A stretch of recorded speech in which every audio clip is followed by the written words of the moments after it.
बिस्मिल्लाहिर्रहमानिर्रहीम। Welcome to conceptual nursing academy. आज की वीडियो में हम यूरिनरी सिस्टम का पार्ट 2 पढ़ेंगे। जितने भी रिमेनिंग ऑब्जेक्टिव्स हैं उनको आज हम इस वीडियो में कंप्लीट करेंगे। यूरिनरी सिस्टम जो कि BS nursing subject anatomy and physiology का टॉपिक है।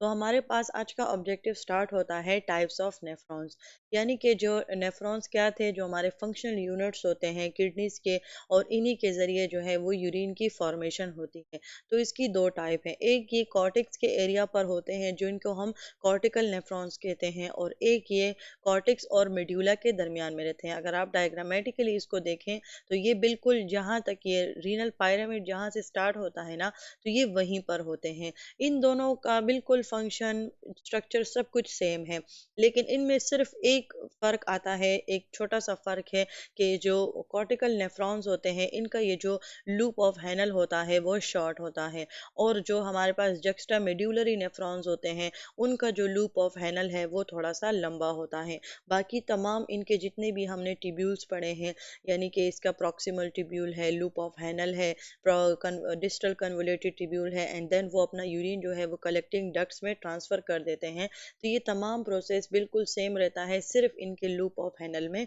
थोड़ा सा फ़र्क है। अच्छा, अब हमारे पास जो है वो नेक्स्ट ऑब्जेक्टिव है यूरिन फॉर्मेशन प्रोसेस, यानी कि जो हम बार बार बात कर रहे हैं कि बोमेंस कैप्सूल में यूरिन फॉर्मेशन होती है और वो फिर डक्ट्स के थ्रू जो है वो कलेक्टिंग डक्ट में अपने आप को खाली कर देती है। तो ये जो यूरिन फॉर्मेशन है ये बेसिकली तीन प्रोसेसेस से मिलकर बना हुआ होता है, जिनका है glomerular filtration, tubular reabsorption and tubular secretion. तो अच्छा, फर्स्ट स्टेप में क्या होगा? Glomerular filtration.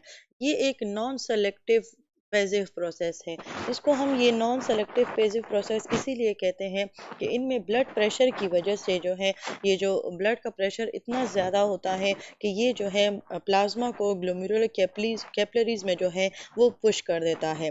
इसके अलावा जो है ये जो प्लाज्मा है उसको एंडोथेलियम में भी शिफ्ट कर देता है, यानी कि उसको पुश कर लेता है। इसकी वजह से जो है कुछ सल्यूट्स जो हैं वो बगैर किसी एनर्जी फोर्स के जो है वो उस जो जो जो एक कैपिलरी नेटवर्क उसने बनाया हुआ होता है उससे आसानी के साथ जो है वो गुजर जाते हैं। इसलिए इसको हम नॉन सेलेक्टिव पेसिव प्रोसेस कहते हैं, क्योंकि इसमें एनर्जी की ज़रूरत ज़्यादा नहीं होती। ब्लड प्रेशर की वजह से जो है वो तमाम जो जितने भी सल्यूट्स होते हैं वो कैपिलरी वॉल से जो है वो गुजर जाते हैं। फिर इनमें कुछ प्रोटीन्स और कुछ ब्लड सेल्स हैं जो कि कैपिलरी से जो है वो आसानी के साथ नहीं गुजरेंगे, देन वो फिर एक्टिव प्रोसेस के थ्रू होगा। जो फिल्ट्रेशन होती है ग्लोमेरुलर कैप्सूल में, वो जब हो जाए तो वो जो है रीनल ट्यूब्यूल की तरफ जो है वो कंटिन्यू हो जाती है। जीएफआर का नाम आप लोगों ने सुना होगा, ग्लोमेरुलर फिल्ट्रेशन रेट, यानी कि ये वो अमाउंट होगा कि कितने अमाउंट ऑफ ब्लड जो है वो किडनीज के ग्लोमेरुलर कैप्सूल से जो है वो फिल्टर होता है। हमारे पास यूरिनरी सिस्टम का फंक्शन था कि ये ब्लड प्लाज्मा को फिल्टर करता है। तो ये बेसिकली ग्लोमेरुलर फिल्ट्रेशन उस प्रोसेस को कहते हैं कि जिसके थ्रू वो ब्लड प्लाज्मा फिल्टर होगा। जो जो हमारे पास पर यूनिट टाइम में कितना अमाउंट ऑफ ब्लड फिल्टर होता है उसको फिर हम कहते हैं जीएफआर, यानी कि ग्लोमेरुलर फिल्ट्रेशन रेट, जो कि हेल्दी अडल्ट्स में तकरीबन 125 ml पर मिनट होता है। अगर हम लीटर्स में बात करें तो 180 लीटर्स पर डे जो है वो हमारे पास ग्लोमेरुलर फिल्ट्रेशन के थ्रू हमारे ब्लड जो है वो फिल्टर होता है, उससे प्लाज्मा जो है वो अलग हो जाता है। सेकंड प्रोसेस जो है उस पर जाने से पहले हम ग्लोमेरुलर फिल्ट्रेशन के तीन मेन प्रेशर्स पे ज़रा ध्यान देते हैं। यानी कि जो हम ग्लोमेरुलर फिल्ट्रेशन की बात कर रहे हैं तो ये बेसिकली तीन प्रेशर पर जो है ये डिपेंड करेगा, और इसी तीन प्रेशर की वजह से जो है ये ब्लड को फिल्टर करेगा, उसके जो है प्लाज्मा को फिल्टर कर लेगा। तो इसका जो फर्स्ट प्रेशर है वो है ग्लोमेरुलर ब्लड हाइड्रोस्टेटिक प्रेशर, यानी कि GBHP। ये वो ब्लड प्रेशर होगा जो कि ग्लोमेरुलर कैप्सूल के अंदर होगा। ये तकरीबन 55 mm पर जी जो है ये होता है। ये वाटर और कुछ स्मॉल सोल्यूट्स को जो है वो ब्लड से आउट करता है, यानी कि ये ब्लड से उसको बाहर की तरफ जो है वो पुश करेगा और उसको फिर बोमेंस कैप्सूल की तरफ जो है वो ट्रांसफ़र कर देगा। सेकंड कैप्सूलर हाइड्रोस्टेटिक प्रेशर आता है।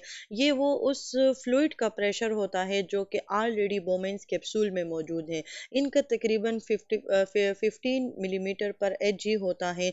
ये उस प्रेशर को जो है वो अगेंस्ट रखते हैं, यानी कि ये उस जो फिल्ट्रेशन हो रही होती है उसके अगेंस्ट होती है, और ये उस फ्लूइड को जो है वो ब्लड के अंदर रखती है। यानी कि अब वो एक तो फ्लूइड बाहर से आ रहा है जो कि वाटर एंड सल्यूट्स की शक्ल में आता है, और एक वो फ्लूइड होता है जो कि उस ब्लड कैपिलरीज में, उस बोमेंस कैप्सूल में जो है वो अपना रहता है, और जो बाहर से भी जो प्रेशर आ रहा होता है ये उसको अपोज करने की जो है वो कोशिश करता है। सेकंड प्रेशर जो है वो हमारे, थर्ड प्रेशर हमारे पास आता है ब्लड कोलॉइड ऑस्मोटिक प्रेशर। ये इन दोनों प्रेशर से जो है वो चेंज होगा, क्योंकि इसमें जो है प्रोटीन्स की प्रेजेंस होती है, जिस तरीके से एल्ब्यूमिन है, ग्लोब्युलिन्स है, फाइब्रोनोजिन्स है। तो ये उस फिल्ट्रेशन को अपोज करते हैं, यानी कि ये उस फिल्ट्रेशन की खिलाफ वर्जी करते हैं। और इनका जो टोटल इन तीनों प्रेशर से जो है वो नेट फिल्ट्रेशन प्रेशर जो है वो 10 मिलीमीटर ही रहता है, जो कि फिल्ट्रेशन प्रोसेस का रिस्पॉन्सिबल है। अब इस बात का मतलब क्या होता है? ये जो फर्स्ट टू जो हैं वो हमारे पास जो है एक तरह से एक जैसे काम करने वाले हैं। उनका ताल्लुक सिर्फ उस कैपिलरीज के अंदर के वाटर एंड सल्यूट्स के साथ है, और वो फुल फ्लूइड जो कि उस कैपिलरीज में अपना मौजूद है, तो ये दोनों के साथ है। अब थर्ड प्रेशर में जो है हमारे पास प्रेजेंस ऑफ प्रोटीन्स आ, यानी कि प्रोटीन्स जो है अभी इतनी आसानी से प्रेशर नहीं होते, तो ये इन दोनों प्रेशर की जो है वो खिलाफ वर्जी करता है। अच्छा, अब यूरिन फॉर्मेशन प्रोसेस में हमारे पास सेकंड स्टेप आता है ट्यूब्यूलर रीअब्जॉर्प्शन। इसके लिए अगर आप लोग इस डायग्राम पर गौर करें तो इनमें से जो आपको proximal tubule, loop of Henle and distal convoluted tubule, इन तीनों पे जो आपको आइंस नज़र आ रहे हैं ये वो आइंस होते हैं जो कि ट्यूब्यूल्स के लेवल पर जो है उनकी रीअब्जॉर्प्शन होती है। यानी कि यूरिन फॉर्मेशन तो बोमेंस कैप्सूल में हो गई, अब ट्यूब्यूल्स इनका क्या करेंगे कि इनके अंदर अगर जो है कुछ ऐसे आइंस हैं जिनकी अभी भी हमें ज़रूरत है, तो उन आइंस की जो है वो दोबारा से रीअब्जॉर्प्शन होने लगती है। प्रॉक्सिमल लेवल पर बाइकार्बोनेट, पोटेशियम, हाइड्रोजन, एमोनिया और सोडियम क्लोराइड, इनकी जो है वो रीअब्जॉर्प्शन होने लगती है। लूप ऑफ हैनल जब वो डिसेंडिंग लेवल पर आता है तो जो मज़ीद वाटर है वो रीअब्जॉर्ब हो जाता है। फिर उसके बाद जब असेंडिंग लूप ऑफ हैनल में जाता है तो वहाँ से सोडियम क्लोराइड जो है उसकी रीअब्जॉर्प्शन हो लेती है। फिर ये जब रीअब्जॉर्प्शन होते होते जब ये डिस्टल कन्वोलेटेड ट्यूब्यूल तक पहुँचते हैं तो वहाँ पर मज़ीद वाटर और NaCl उससे रीअब्जॉर्ब हो जाते हैं, potassium, hydrogen ions, bicarbonate ions जितने भी रिमेनिंग होते हैं, एंड देन जब वो कलेक्टिंग डक्ट्स में जाते हैं तो उस टाइम पे जो है फाइनल सोडियम क्लोराइड का आइंस भी उससे रिमूव हो जाता है, एंड यूरिन की शक्ल में हमारे पास यूरिया और वाटर जो है वो रह जाता है, जो कि आगे मज़ीद जो है वो यूरेटर के थ्रू बॉडी से पास आउट हो जाएगा, क्योंकि जब वो ब्लैडर में जाएगा यूरेथ्रा में तो वो बॉडी से जो है वो एक्सक्रीट आउट हो जाएगा। ये जो डायग्राम थी ये आपको वो आइंस दिखाने के लिए थी, क्योंकि ये यूरिन फॉर्मेशन का ग्लोमेरुलर फिल्ट्रेशन के बाद सेकंड प्रोसेस है कि उसमें ट्यूबुलर रीअब्जॉर्प्शन जो है वो होने लग जाएगी। इसके अलावा जो है अगर इसमें से बहुत से जो रीअब्जॉर्प्शन होती है वो पैसिव होती है, जिस तरह के वाटर हैं, सल्यूट्स, कुछ ऐसे सल्यूट्स हैं जिन जो जो है दोबारा से वो जो हमने जितने भी प्रेशर्स के टाइप पढ़े हैं वो उस प्रेशर्स के थ्रू दोबारा से जो है वो ब्लड में चले जाएंगे और वो फिल्टर हो जाएंगे। अब इनमें से रीअब्जॉर्प्शन जो है वो कुछ पैसिव होगी लेकिन ज़्यादातर इसमें एक्टिव होती है। पैसिव जिसमें एनर्जी नहीं रिक्वायर होगी, वाटर एंड सॉल्यूट्स जो हैं वो खुद ब खुद फिल्टर हो जाएंगे बगैर किसी एनर्जी के। लेकिन ज़्यादातर इसमें एक्टिव होता है, जिस तरह हमने थर्ड प्रेशर पढ़ा कि वो अपोज करता है इन दोनों को। तो वो क्यों करता है? क्योंकि इनमें बहुत से ऐसे प्रोटीन्स मिल जाते हैं, बहुत से ऐसे सॉल्यूट्स मिल जाते हैं जिनका बगैर एनर्जी के जो है वो फिल्टर होना मुश्किल होता है, इसलिए उसमें से जो है जो रीअब्जॉर्प्शन होगी वो एक्टिव होगी उसके लिए। और अच्छा, ये एमसीक्यूज के लिए आप लोग नोट कर लें कि हमारे पास प्रोक्सिमल कन्वोलेटेड ट्यूब्यूल के लेवल पर जो है वो बहुत ज़्यादा रीअब्ज़ॉर्प्शन होती है, और ये आपको डायग्राम में भी शो किया गया है। अच्छा, साइट्स ऑफ रीअब्ज़ॉर्प्शन ये तो हमने डायग्राम के थ्रू भी सीख लिया है, और आप लोग स्लाइड से भी जो है स्क्रीनशॉट ले लें, और ये आप लोग जो है वो पेपर के लिए याद रखें कि जिसमें आयंस कौन से हैं, और फिर वो मटेरियल्स जो कि नॉन अब्जॉर्बेबल होते हैं, यानी कि नाइट्रोजीनियस वेस्ट प्रोडक्ट जो कि लास्ट में जो है वो रह जाते हैं, वो किसी भी फिल्ट्रेशन से, वो रीअब्जॉर्प्शन से वो नहीं होते, क्योंकि वो नॉन एब्जॉर्बेबल मटेरियल होते हैं। तो वो यूरिया, यूरिक एसिड और क्रिएटिनिन और एक्सेस वाटर वो यूरिन की शक्ल में जो है वो हमारी बॉडी से चला जाता है। अब ये वो तमाम प्रोसेस है, यानी कि ये अब वो तमाम प्रोसेस की समरी है। इस तरह क्या है कि ये है हमारे पास बोमेंस कैप्सूल, ये है प्रॉक्सिमल कन्वोलेटेड ट्यूब्यूल जिसके लेवल पर मोस्ट ऑफ द रीअब्जॉर्प्शन होती है, कुछ पैसिव होगी जिसको एनर्जी नहीं चाहिए, और कुछ एक्टिव होगी जिनको एनर्जी चाहिए होगी। देन लूप ऑफ हैनल के लेवल पर H2O की रीअब्जॉर्प्शन, फिर NaCl की डिसेंड असेंडिंग लेवल पर, उसके बाद जो है डिस्टल कन्वोलेटेड ट्यूब्यूल्स में आयंस की रीअब्जॉर्प्शन होती है, एंड लास्ट में जो है वो हमारे पास यूरिया और H2O जो है वो बच जाएगा, जो कि यूरिन की शक्ल में निकल जाएगा। अच्छा, अब हमारे पास जो है ये हमने सेकंड पढ़ा। अब यहाँ पर जो है जब ये ट्यूब्यूल्स अपने आप को कलेक्टिंग डक्ट्स में खाली करेंगे, तो वो हमारे पास हो जाएगा ट्यूब्यूलर सिक्रीशन, यानी कि तमाम जो रीनल ट्यूब्यूल हैं ये कलेक्टिंग डक्ट्स में अपना जो मटेरियल्स है वो सिक्रीट कर देंगे, चाहे वो वेस्ट है, चाहे वो ड्रग्स है, चाहे वो एक्सेस आयंस हैं, वो अपने फ्लूइड में उसको ऐसे वो सिक्रीट कर देंगे, क्योंकि अब उसको बॉडी की आयंस तो उसने रिअब्सॉर्ब कर लिए, ट्यूब्यूलर ने रीअब्जॉर्प्शन करते हुए उसने जो है तमाम आयंस जो कि उसको चाहिए थे वो उसने ले लिए। लेकिन अब वो जो हमारे पास एक्सेस मटेरियल्स आते हैं, तो वो अभी अपना जब वो कलेक्टिंग डक्ट को अपना देगा, अपने जो यूरिन है उसको जब वो अपना उसको खाली करेगा, तो उसमें वो बहुत से सब्सटेंसेस को जो है ना वो सिक्रीट कर देगा। उसके बाद जो है अब जो रीनल ट्यूब्यूल में जितने मटेरियल्स रह जाए दोबारा से, तो वो यूरेटर की तरफ जो है वो चले जाएंगे। अच्छा, अब तकरीबन नॉर्मल रेंज क्या है, एमसीक्यूज नोट कर ले कि 24 आवर यूरिन वॉल्यूम जो है वो हमारे पास 800 से तकरीबन 2000 मिलीलीटर पर डे आता है। अगर हम नॉर्मल फ्लूइड इनटेक ले जो कि है 2 लीटर्स पर डे, तो इससे हमारे पास इतना यूरिन, इतना वॉल्यूम ऑफ यूरिन जो है वो बनता है। तो यहाँ पर जो है हमारे पास यूरिन प्रोसेस ख़त्म हो जाता है। अब हम बात करते हैं यूरेटर्स की, जो कि जो है हमारे किडनीज के साथ अटैच होते हैं। रीनल पेल्विस, अगर आपको फर्स्ट पार्ट जो है वो याद है, इससे पहले इस लेक्चर को समझने के लिए आपको फर्स्ट पार्ट देखना पड़ेगा। तो उस फर्स्ट पार्ट में जो मैंने आपको डायग्रामेटिकली थ्रू जो है वो हमने रीनल पेल्विस देखा था, तो ये उस रीनल पेल्विस के साथ कंटिन्यू होते हुए ये आते हैं, और ब्लैडर के पोस्टीरियर साइड पर जो है वो अपने आप को अटैच रखते हैं, और इनकी जो मूवमेंट होती है वो पेरिस्टाल्सिस होती है। पेरिस्टाल्सिस मैंने पहले भी समझाया है, इस पार्ट में भी समझा देती हूँ कि जो चीज़ जो मूवमेंट स्पेशलाइज्ड होगी, और वो जो है नॉर्मल मूवमेंट होगी, चाहे वो डाइजेस्टिव ट्रैक में हो रही है, चाहे वो यूरिनरी ट्रैक में हो रही है, चाहे वो एंडोक्राइन सिस्टम में हो रही है, लेकिन जो मूवमेंट जिस चीज़ के लिए स्पेशलाइज्ड है वो मूवमेंट उसी तरीके से जब होती है, तो फिर हम उसको पेरिस्टाल्सिस मूवमेंट कहते हैं। अगर हम यूरिन की बात कर रहे हैं, तो जब यूरिन ट्रांसपोर्ट में अब यूरेटर्स ने अपना जो यूरिन है वो ब्लैडर तक आकर पहुंचाना है, तो इसलिए उसकी जो मूवमेंट होती है यूरेटर से ब्लैडर की तरफ वो पेरिस्टाल्टिक मूवमेंट होती है। ये यूरेटर्स की लेंथ 25 से 30 सेंटीमीटर लेंथ में होते हैं, और इनका डायमीटर जो है तकरीबन 1 से 10 मिलीमीटर तक होता है।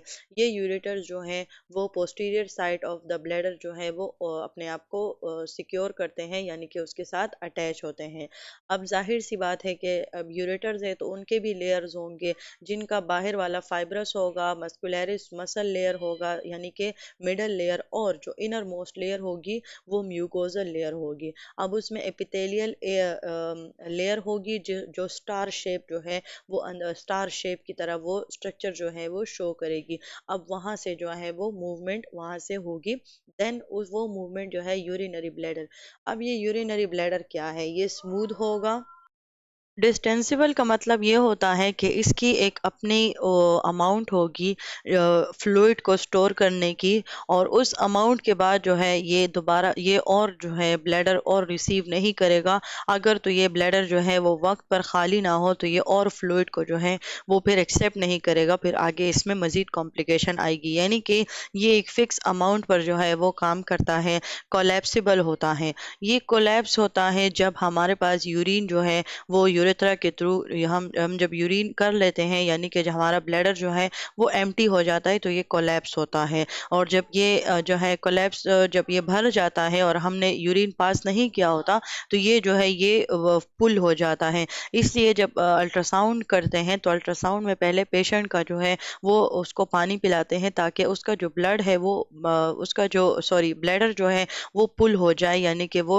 उसमें अमाउंट जमा हो जाए। तो जब वो अमाउंट जो है वो उसमें जमा हो जाती है तो वो पुल हो जाता है, देन वो एब्डोमिनल कैविटी में जो है वो नज़र आना शुरू हो जाता है, तो हम अल्ट्रासाउंड आसानी के साथ फिर कर सकते हैं। तो इसलिए ये कोलैप्सिबल कहते हैं इसको। मस्कुलर सैक है जो कि पेल्विक कैविटी में, क्योंकि प्यूबिक सिम्फाइसिस ये वो बोनी स्ट्रक्चर है, ये स्केलेटल सिस्टम में जो है वो हमने पढ़ा था कि प्यूबिक सिम्फाइसिस जो है जहाँ पर बेबी जो है वो जब फीमेल जो प्यूबिक सिम्फाइसिस होती है वो थोड़ी सी सॉफ्ट होती है, तो जब बेबी की बर्थ होती है तो डिलीवरी के दौरान ये प्यूबिक सिम्फाइसिस जो है ये खुल जाता है, और मेल में जो है ये सख्त होता है, ये नहीं खुलता। तो ये उस प्यूबिक सिम्फाइसिस के पीछे पेल्विक कैविटी होती है और ये ब्लैडर जो है ये वहाँ पर होता है। और इसी प्यूबिक सिम्फाइसिस के डिफरेंस को जो है वो मद्देनज़र रखते हुए हम मेल एंड फीमेल को जो है ना वो अलग करते हैं। किस तरीके से? क्योंकि मेल का जो ब्लैडर होता है वो रेक्टम के आगे होता है, और फीमेल का जो है वो वेजाइना के इंटीरियर यानी कि वेजाइना के सामने होता है और यूट्रस के नीचे होता है। क्योंकि अब यहाँ पर जो है मेल एंड फीमेल का प्यूबिक सिम्फाइसिस का फ़र्क भी आता है, और हमारे पास रिप्रोडक्टिव सिस्टम का यानी कि रिप्रोडक्टिव ऑर्गन्स का भी फ़र्क आता है। इस वजह से जो यूरिनरी ब्लैडर है इसकी लोकेशन जो है वो मेल एंड फीमेल में डिफरेंट होती है। और ये जो है फीमेल में ये स्मॉल होता है क्योंकि इसको जो है यूट्रस के नीचे होता है, तो ये इसलिए स्मॉल होता है। इसके अलावा जो है ये जो पेरिटोनियम मेम्ब्रेन है उसने भी इसको होल्ड किया होता है। अच्छा, जो मैंने बात की कि हम जो है एब्डोमिनल कैविटी में इसको राइज होने के लिए हम यूरिनरी ब्लैडर की कैपेसिटी जो है वो हम उस लेवल तक उसको पहुंचाते हैं। किस लेवल तक? तकरीबन यूरिनरी ब्लैडर जब 700 से 800 ml तक जो है वो भर जाता है तो उसकी कैपेसिटी जो है वो बढ़ जाती है। इसकी वजह से जो है वो एब्डोमिनल कैविटी पे राइज हो जाता है। इस वजह से हम अल्ट्रासाउंड में ब्लैडर को फुल करते हैं।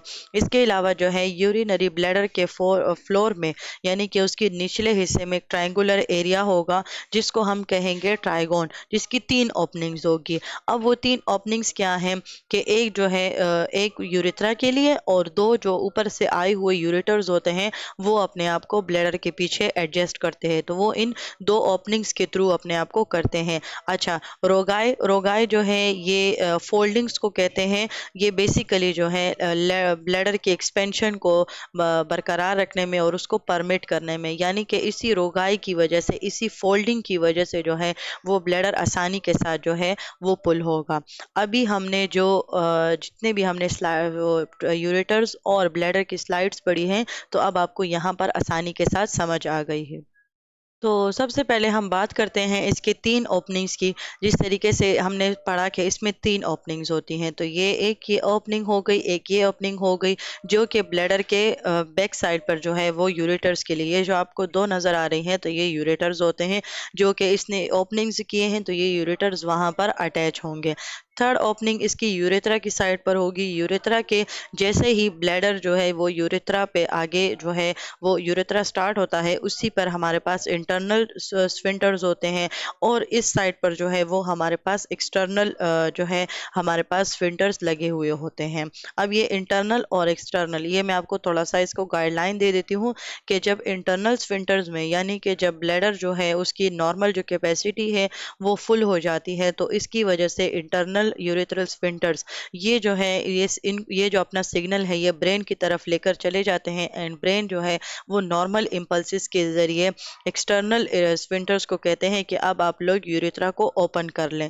तो इस वजह से जो है इंटरनल यूरेथ्रल स्फिंक्टर्स हमारे कंट्रोल में नहीं है और ये ब्रेन को इम्पल्सिस पहुंचाते हैं। फिर जब ब्रेन इम्पल्सिस, तो हमें फिर पता चलता है कि हमें यूरिन को आउट करने की जो है, यूरिन को पास करने की नीड है। तो फिर जो है वो हम एक्सटर्नल यूरेथ्रल स्फिंक्टर जो है वो हमारे पास वॉलंटरी होते हैं, तो इसलिए फिर हम उसको ओपन, यूरेथ्रा को ओपन हो जो है वो हम कर लेते हैं और वो यूरिन जो है वो पास हो जाती है। अगर हम यूरिनरी ब्लैडर के वॉल्स की बात करें तो हमारे पास आउटर, मिडल और इनर लेयर है। Outer layer connective, loose connective tissues, क्योंकि उसको जो है ना कॉन्ट्रैक्ट और रिलैक्स होना होगा। मिडल लेयर में जो है वो हमारे पास इलास्टिसिटी यानी कि इलास्टिक फाइबर्स हैं, ड्यूट्रियोसर मसल्स हैं जो कि ब्लैडर को जो है इलास्टिसिटी प्रोवाइड करते हैं। एंड इनर लेयर में ट्रांजिशनल एपिथेलियम है जो कि उस आने वाले यूरिन को स्टोर रखने में जो है वो मदद करेगा। नॉर्मल कैपेसिटी ऑफ ब्लैडर जो है तकरीबन 400 से 600 होती है। यूरिनेशन में जो है ब्लड के जो मसल होते हैं वो स्क्वीज होते हैं, जैसे कि कॉन्ट्रैक्ट हो जाते हैं, और टू स्फिंक्टर्स यानी कि जो हमारे पास एक्सटर्नल स्फिंक्टर्स हैं। इंटरनल ने जो है उसने अपना जो है ब्रेन को अपना पैगाम दिया और ब्रेन ने उसको जो है वो ऑर्डर दिया, इम्पल्सिस भेजे, तो हमारे टू स्फिंक्टर्स वॉल्व जो हैं वो फिर ओपन हो जाते हैं और यूरिन जो है वो फ्लो आउट हो जाता है। अब यूरिन जो है वो ब्लैडर से यूरेथ्रा के जरिए वो बाहर निकलता है। ये जो है आपको, जो ये ब्लैडर है और ये जो है वो हमारे पास यूरेथ्रा है। अब यूरेथ्रा में जो है वो हमारे पास इंटरनल और एक्सटर्नल स्फिंक्टर्स लगे हुए होते हैं। तो ये बेसिकली ये जो यूरेथ्रा होता है ये मेल और फीमेल का जो है ना वो चेंज होता है। अगर हम मेल यूरेथ्रा की बात करें तो मेल यूरेथ्रा की 3 रीजन्स जो है वो शामिल हैं। एक प्रोस्टैटिक यूरेथ्रा है, एक मेम्ब्रेनस और एक स्पंजी यूरेथ्रा। प्रोस्टैटिक यूरेथ्रा जो कि उसके प्रोस्टेट ग्लैंड से पास होगा। मेम्ब्रेनस जो है ये प्रोस्टैटिक और स्पंजी यूरेथ्रा के दरमियान में आता है, यानी कि ये डीप पेरिनियल मसल्स जो कि प्रोस्टेट ग्लैंड। फिर उसके बाद नेक्स्ट हमारे पास आता है spongy urethra. Spongy urethra male के पेनिस से होते हुए जो है वो लॉन्गेस्ट पोर्शन बनाता है और ये उससे पेनिस से गुजरता है। तो यूरेथ्रा का फर्क जो है वो मेल फीमेल में आता है। इसके अलावा यूरेथ्रा का जेंडर डिफरेंस, वही बात के जो लेंथ होगी उसका भी डिफरेंस आएगा। अब फीमेल में जो है वो 3 से लेके 4 सेंटीमीटर तक यानी कि 1 इंच तक होती है, और मेल में जो है ये 20 सेंटीमीटर यानी कि 8 इंचेस तक जो है यूरेथ्रा की लेंथ होती है। लोकेशन की बात करें तो ये फीमेल में ये विजाइना के वॉल के साथ ही होता है, यानी कि ये उसके ऊपर ही होता है, और मेल में जो है ये प्रोस्टेट से गुजरते हुए ये पेनिस में जाता है और फिर वो पेनिस के थ्रू यूरिन को जो है ना वो बॉडी से आउट करता है। और फंक्शन क्या की अगर हम बात करें तो फीमेल में ये जस्ट यूरिन को जो है ना वो कैरी करता है यूरेथ्रा, और मेल में जो है ये स्पर्म सेल्स एंड यूरिन दोनों के लिए जो है ये सेम पैसेज वे है। ये हमारे पास जो है फीमेल पेल्विस और मेल पेल्विस का जो है ना वो इंटीरियर व्यू है। अब फीमेल का इस तरह होता है कि ये जो है ये फीमेल का यूट्रस है, उसके बाद यूट्रस के नीचे जो है वो ब्लैडर है, उसके बाद जो है वो यूरेथ्रा स्टार्ट हो जाता है जो कि तकरीबन 3 से 4 सेंटीमीटर तक होता है। अगर हम मेल की बात करें तो ये मेल में जो है ये उसका ब्लैडर होता है, एंड देन उसका जो यूरेथ्रा है वो 3 में डिवाइड होता है। एक प्रोस्टेट से जो है वो आता है, और एक इस प्रोस्टेट और पेनिस के दरमियान में ये डीप मसल्स होते हैं, तो ये मेम्ब्रेनस यूरेथ्रा होता है। और जो हमारे पास स्पंजी यूरेथ्रा है वो मेल के पेनिस से गुजरते हुए जो है वो बॉडी से आउट होता है। तो ये हमारे पास यूरेथ्रल डिफरेंस आता है। अच्छा, अब हम जो है जो इंटरनल और एक्सटर्नल दोनों की मैंने बात कर ली, तो यहाँ पर ये जो है रिपीट हुआ है कि इंटरनल स्फिंक्टर्स जो हैं ये इसकी एक्टिवेशन तब होती है जब वो ब्लैडर तक जो है जब वो ब्लैडर स्ट्रेचिंग हो जाती है, यानी कि ब्लैडर फुल जो हो जाता है, तो उसकी वजह से इंटरनल यूरेथ्रल स्फिंक्टर्स जो है वो एक्टिवेट हो जाते हैं, एंड देन वो जो है इम्पल्सिस को अपने वो सिग्नल दे देते हैं। हमारे पास जो है स्पाइनल कॉर्ड, एंड देन उस स्पाइनल कॉर्ड से जो नर्व इम्पल्सेस आती हैं, यानी कि वो पेल्विक स्प्लेंचिक नर्व्स होती हैं, उनकी शक्ल में दोबारा आता है, एंड देन वो फिर एक्सटर्नल को ऑर्डर करता है, जो कि हम वॉलंटरी वो रिलैक्स होते हैं। वॉलंटरी जो कि हमारी अपनी मर्जी होती है, हम फिर जो है वॉशरूम चले जाते हैं तो वो वॉलंटरी रिलैक्स्ड होते हैं, और वो जो यूरिन होती है वो बॉडी से निकल जाती है। मिक्चुरेशन यानी कि हम सिंपल कहते हैं कि यूरिन पास कर लिया, लेकिन मेडिकल टर्मिनोलॉजी में इसको वॉइडिंग कहते हैं या मिक्चुरेशन कहते हैं। अच्छा, अब यूरिनरी सिस्टम ने जो वाटर बैलेंस किया हुआ है, तो वो बेसिकली कितने परसेंट ऑफ वाटर को जो है बैलेंस रखेगा। हमारे पास अडल्ट फीमेल जो है उसमें 50% ऑफ वाटर होता है, अडल्ट मेल में 60% होता है, बेबीज में 75% एंड ओल्ड एज में 45%। अब यूरिनरी सिस्टम का मेन काम जो है, वो जो हम बार बार कह रहे हैं कि ये वाटर को बैलेंस रखता है, मेंटेन रखता है, तो वो बेसिकली इन परसेंटेजेस को जो है ना वो मेंटेन रखता है। इसके अलावा अगर हम मतलब बॉडी फ्लूइड्स की बात करें, कि ये 50%, 60% या 75%, ये जो हम बात कर रहे हैं, तो ये कितने अमाउंट ऑफ फ्लूइड से मिलकर बना है। तो ये बेसिकली एक इंट्रासेलुलर फ्लूइड होते हैं और एक एक्स्ट्रा सेलुलर फ्लूइड जो है वो ह्यूमन बॉडी इन फ्लूइड से मिलकर बनी हुई होती है। अब इंट्रासेलुलर जो कि सेल के अंदर का फ्लूइड है, और एक्स्ट्रा सेलुलर जो कि सेल्स के आउटर स्पेस में जो फ्लूइड है, वो इंटरस्टिशियल स्पेस में जो फ्लूइड है वो जो है एक्स्ट्रा सेलुलर फ्लूइड में शामिल है, और जो ब्लड प्लाज्मा है तो वो भी इन फ्लूइड्स में शामिल है।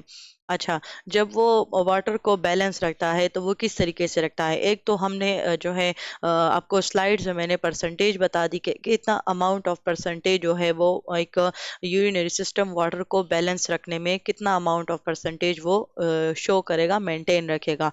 अब जो वाटर का जितना भी इनटेक है वो वाटर के आउटपुट के साथ वो इक्वल रखेगा, यानी जितना अमाउंट इनटेक किया जाता है उतना ही अमाउंट जो है वो आउटपुट जो है वो रिलीज करेगा। अगर वो इनपुट और आउटपुट इक्वल नहीं होंगे तो इससे फिर एबनॉर्मेलिटीज जो हैं वो काज हो सकती हैं। अगर हम वाटर इनटेक के सोर्सेज की बात करें, तो जो हम फूड लेते हैं, जो हम फ्लूइड लेते हैं, और या जो वो वाटर जो कि मेटाबॉलिक प्रोसेसेस के नतीजे में हमारे पास प्रोड्यूस होता है, तो वो हमारे पास सब ये दोनों सोर्सेज हैं जो कि बॉडी जो है वो वाटर के इनटेक के तौर पर जो है वो यूज़ करती है। और वाटर को हम आउट किस तरह करते हैं, एक तो लंग्स की वेपोराइजेशन होती है, या जो हमारे पास पसीना होता है उसमें भी वाटर लॉस हो जाता है, और यूरिन जो है वो जब बॉडी से निकल जाता है उसमें भी हम वाटर को जो है एक्सेस वाटर को जो है वो हम लॉस कर देते हैं।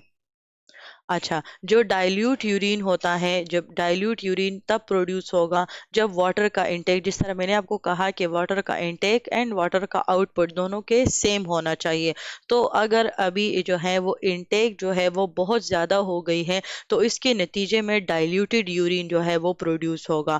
और जब वाटर का इंटेक जो है वो कम है और वाटर का लॉस ज़्यादा है, तो फिर कंसनट्रेटेड यूरिन जो है वो प्रोड्यूस होगा। और प्रॉपर कंसंट्रेशन जो है वो भी होनी चाहिए, यानी कि जब हमने ट्यूब्यूल्स की रीअब्जॉर्प्शन पढ़ी कि वो आयंस को रीअब्जॉर्ब करते हैं, तो वो बेसिकली वो इलेक्ट्रोलाइट्स को बैलेंस कर रहे होते हैं जिनको बॉडी की ज़रूरत होती है। तो वो उस ज़रूरत के हिसाब से वो जो आयंस होती हैं उनको दोबारा से रीअब्जॉर्ब कर रहे होते हैं। तो इलेक्ट्रोलाइट्स का प्रॉपर कंसंट्रेशंस भी जो है वो बहुत ज़्यादा ज़रूरी है।